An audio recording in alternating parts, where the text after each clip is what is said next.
తమ్ముడు అరే మీరు కావాలని అట్లా కాదు, మీరు ఎన్ని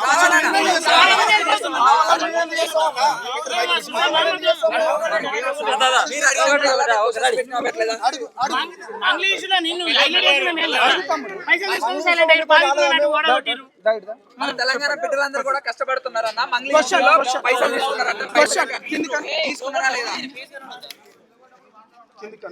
అన్న ఒక్క నిమిషం వీళ్ళు అడిగిన దాని కాదు, నేను ఒక్క నిమిషం ఆగండి. అరే అశోక్ అట్టు కదా అన్న ఆగన్నా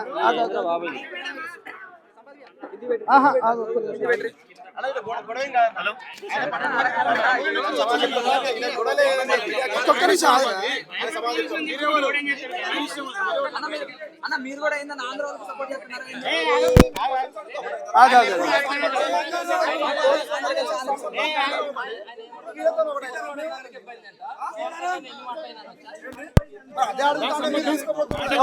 ఒక క్వశ్చన్ ఆగన్నా, బాధితులు వాళ్ళు అడిగింది దానికి సంబంధించి కౌంటర్ ఇస్తే ఏమవుతుంది?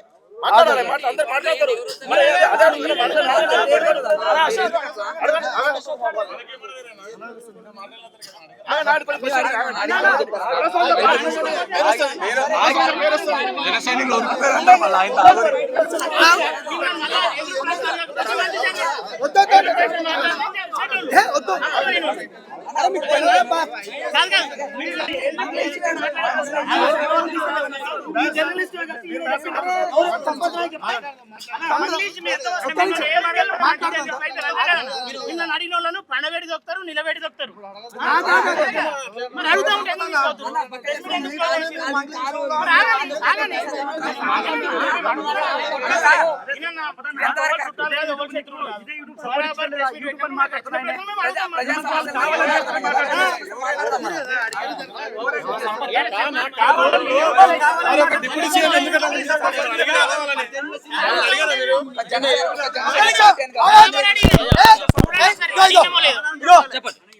మంగ్లీ గురించి మీరు మంగ్లీ కేసు అడిగింది కదా అన్న, మీరు అడిగిన వాళ్ళు ఇగో బాలాజీ మధు మంగ్లీ బాధితులకు సంబంధించింది.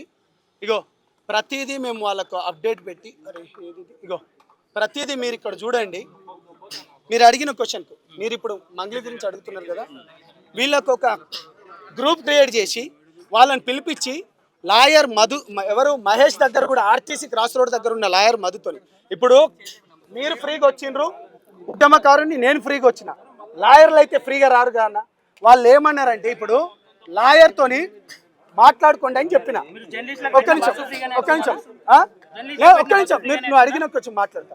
నేను ఏమంటున్నా అంటే మంగ్లీ విషయంలో ఏదైతే ఉందో లాయర్తో మాట్లాడుకోమంటే ఇప్పుడు లాయర్కి కూడా నేను ఫ్రీగా పెట్టమంటే నేను పెట్టలేను కాన్న. నేను ఒక్క నిమిషం ఇగో బాలాజీ మది మంగులి బాధితులు ఇది ఎవరైతే ఉన్నారో వాళ్ళు రానప్పుడు నేను 100 సార్లు మెసేజ్ పెట్టిన, అరే రండి మీరు కేసులు పెట్టండి. ఈఓడబ్ల్యూ పోలీసు వాళ్ళు దానికి ఏదైతే ఉందో సిఐడి దగ్గర మీరు పవన్ కళ్యాణ్ గారు దాన ధర్మాలు చాలా చేశారు. ఆ దాన ధర్మాలు చేసినప్పుడు దాదాపు ఒక లాయర్ పెట్టకుండా పవన్ కళ్యాణ్ గారు దాదాపు దాన ధర్మాలు చేశారు.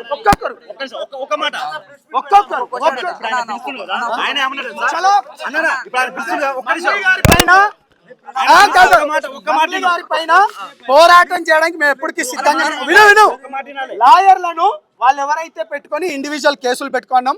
Point number 1. రెండోది ఏదైతే ఉందో జనసేన పార్టీ పైన అవాకులు చవాకులు పేలుతున్న వాళ్ళ పైన మేము మాట్లాడినాం. పవన్ కళ్యాణ్ గారు తెలంగాణ ప్రాంతం గురించి కానీ యాసను భాషను కానీ గౌరవించేటోళ్ళు, ఇక్కడ ఉన్న ప్రజలకు మంచి చేసేటోళ్ళు కాబట్టి డెఫినెట్ గా చెప్తున్నాం, బాజాప్తగా తెలంగాణ ప్రజానికి గొంతుగా ఉంటాం.